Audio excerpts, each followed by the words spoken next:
Hi, I'm John Sherman here at the Philly Friendship Circle 2024 Walk with Mike from Camp Pegasus. Yes, Mike, tell me a little bit about your organization. sure. We are a therapeutic social skills organization. We specialize in working with kids who have neurodevelopmental differences, so neurodiverse kids across diagnosis, so autism, ADHD, learning differences.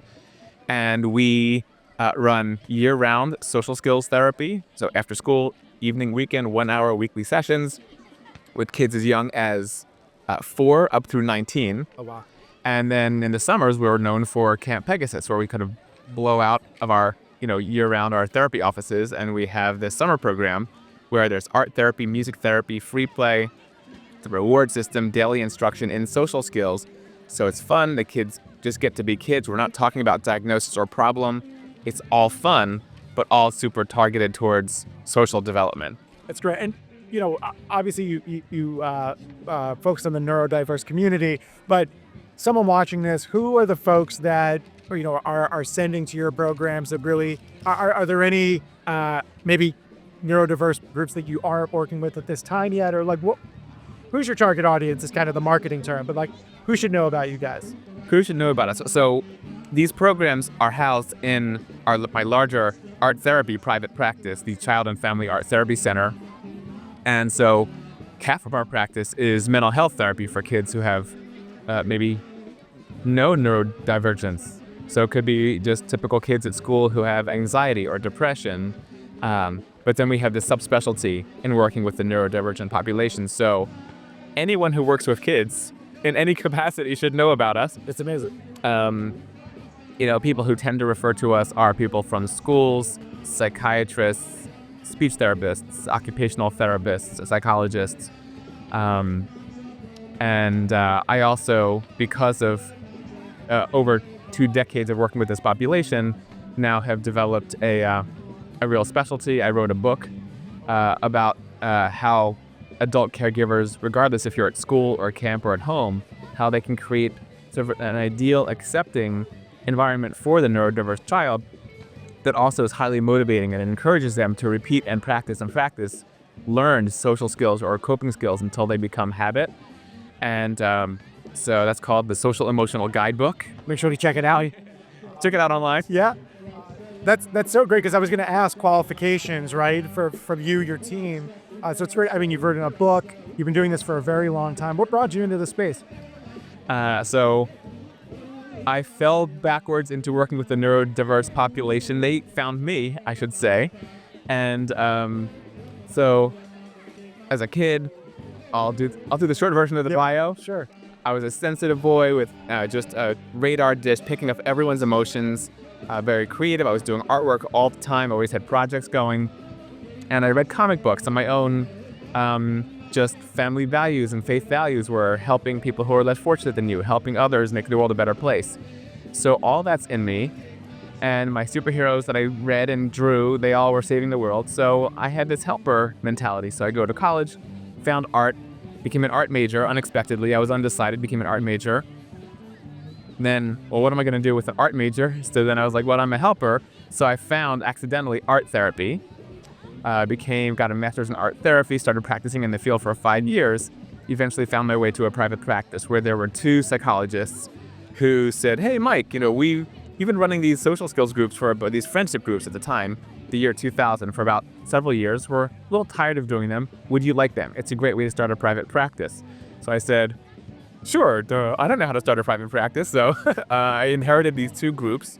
And this is right when Asperger's syndrome was really being identified. Okay. And diagnosed.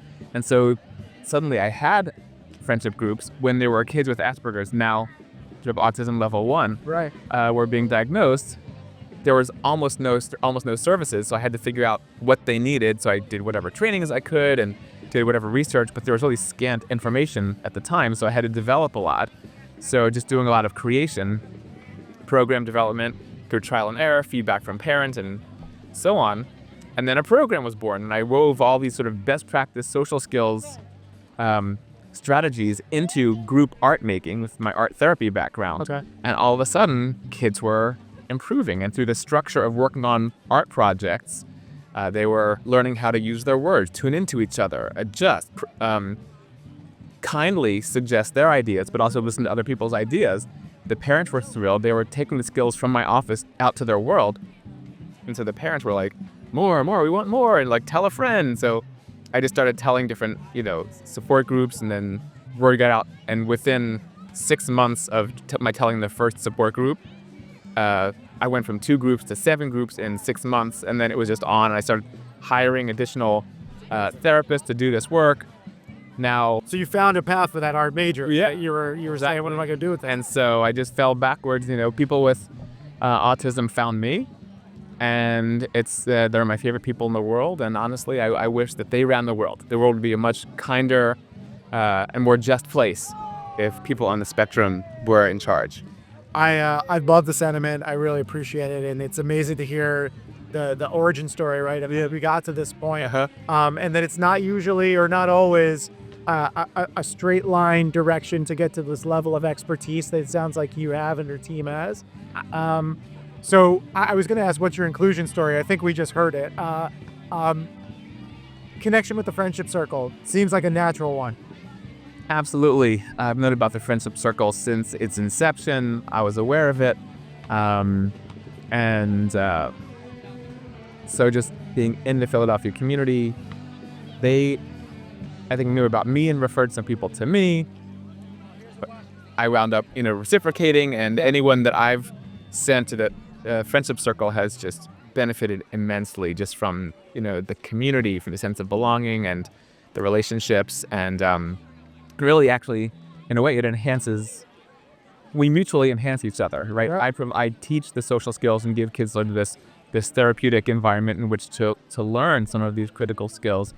And then they go out into the world and they have the Friendship Circle environment to go and socialize and practice and to live the skills and to let them breathe and practice them. So That's a beautiful story, and it really ties back to the idea of inclusion across the board, right? Whether it's inclusion for everyone. I think what I love seeing here is that there's a lot of different approaches and organizations that are supporting the neurodiverse folks with just the needs and the emotional spectrum of things, and just providing connection and fostering that across the board. So, how do people find out about Camp Pegasus and the therapy that you guys offer? yeah, I have 3 different websites because Get your notepad out. each one would be quite sprawling if we had one website for all these services. So the shortest URL is www.camppegasus.com.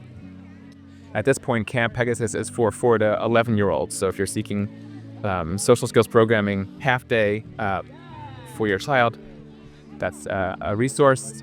Okay, the social skills program is called the Art of Friendship Social Skills Program. And so the website is artoffriendshipsocialskills.com. And then my practice's website is immensely long. It's the entire name of the practice. It is www. Okay, we're going to pause after each one of these. Child and Family ArtTherapyCenter.com. I wish I got out a stopwatch to get through that to see how long it takes. So, Let me spell that. yeah, right. Exactly. Great website, great resources. Mike, thanks so much for meeting with me. Thanks for doing this. Enjoy the rest of the day. You too.